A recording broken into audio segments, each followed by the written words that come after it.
Assalamualaikum warahmatullahi wabarakatuh. Perkenalkan, nama saya Nabila, NIM 23220801. Di sini saya akan mempresentasikan tentang aturan-aturan dalam P2TL 1 sampai 10. Nah, aturan pertama yaitu penerapan, di mana aturan ini berlaku untuk semua kapal di laut lepas, semua perairan yang berhubungan dengan laut, perairan yang dapat dilayari oleh kapal-kapal.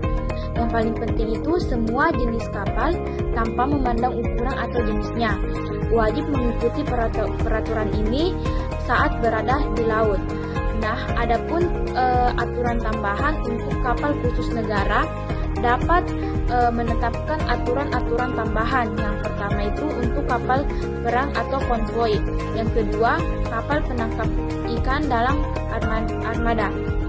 Nah, peraturan tambahan yang dimaksud itu yaitu adanya lampu, bentuk benda atau sosok, atau isyarat bunyi khusus atau asalkan tidak membingungkan kapal lain dalam memahami sinyal P2TL.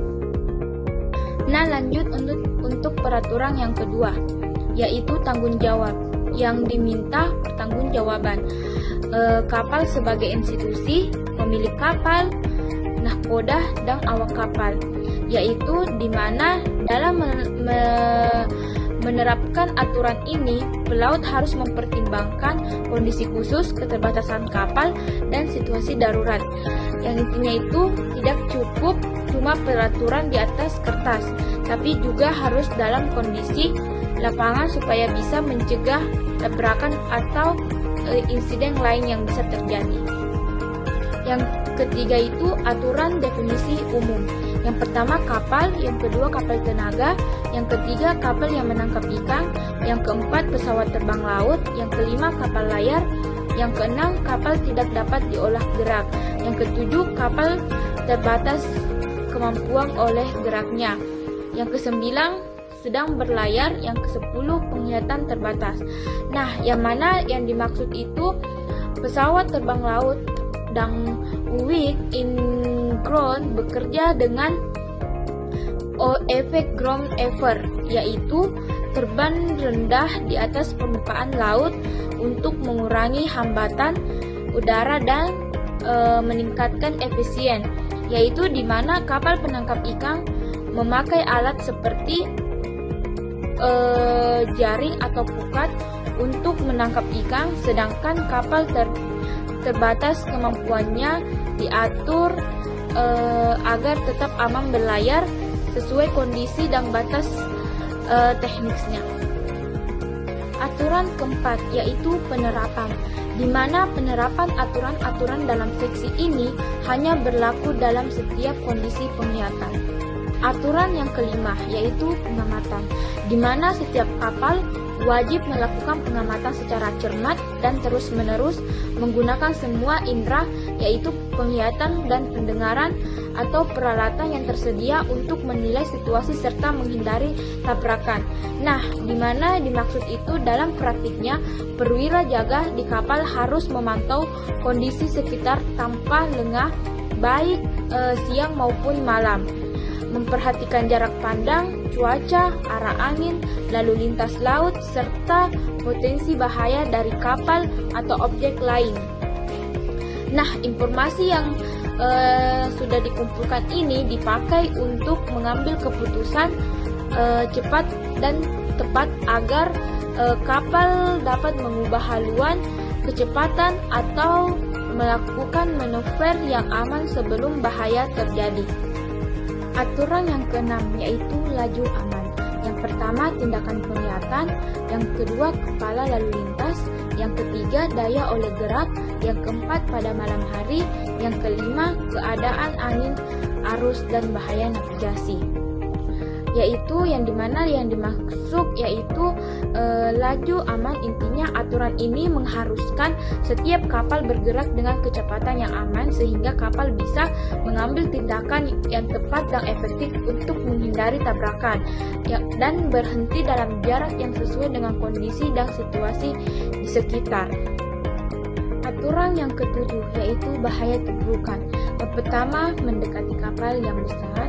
Yang kedua, mendekati sebuah tundau, yaitu di mana dua kapal sedang berada di laut dengan jalur yang berpotongan, yang mana kapal A dan kapal B sama-sama mempertahankan haluan dan kecepatannya. Berdasarkan pengamatan kompas atau dalam kurung itu baringan pedoman, jarak sudut pandang antara keduanya tidak berubah. Artinya, keduanya bergerak pada lintasan yang akan bertemu di suatu titik, yaitu jika tidak ada manuver mengubah arah atau kecepatannya, mereka akan bertabrakan. Aturan yang ke-8, tindakan untuk menghindari tubrukan. Yang pertama itu mengambil tindakan tegas dalam waktu yang tepat. Yang kedua, perubahan haluan atau kecepatan yang jelas. Yang ketiga, jika memungkinkan, ubah haluan lebih efektif daripada perubahan kecil. Yang keempat, memberi ruang gerak. Yang kelima, mencegah situasi meruncing lainnya. Dan yang keenam itu tidak menghalangi lintasan kapal lain. Yang kesembilan, alur pelayaran yang sempit. Yang pertama itu, kapal wajib jalan di sisi kanan alur, jangan ambil jalur kapal lain. Yang kedua, kapal kecil atau kapal layar jangan diganggu atau kapal yang besar cuma bisa lewat alur itu. Dan yang ketiga, kapal nelayan juga tidak boleh menghalangi kapal lain di jalur sempit. Yang keempat, jangan potong jalur kalau kapal lain harus mengeram mendadak. Yang keenam, kalau kapal ingin menyelip, pastikan aman dan kasih kode bunyi sesuai aturan. Aturan yang ke-10, sistem pemisahan lalu, yaitu sikap kapal yang berlayar di bagian pemisah. Yang pertama, berlayar dalam arah jalur lalu lintas yang sesuai. Yang kedua, menjauhi garis atau zona jalur lalu lintas yang sesuai. Yang ketiga, memasuki atau meninggalkan jalur pada ujung jalur. Yang keempat, menghindari memotong jalur-jalur lalu lintas. Yang kelima, menghindari berlabuh jangkar. Yang keenam, menghindari menangkap ikan. Nah, aturan ini mengatur cara kapal berlayar di jalur pemisah lalu lintas, yaitu kapal wajib mengikuti arah arus lalu lintas dan sejauh mungkin menghindari zona pemisah, yaitu masuk atau keluar jalur harus dilakukan dari ujung jalur atau jika dari samping dengan sudut kecil memungkinkan. Itulah tadi hasil presentasi saya. Mohon maaf bila ada kesalahan kata.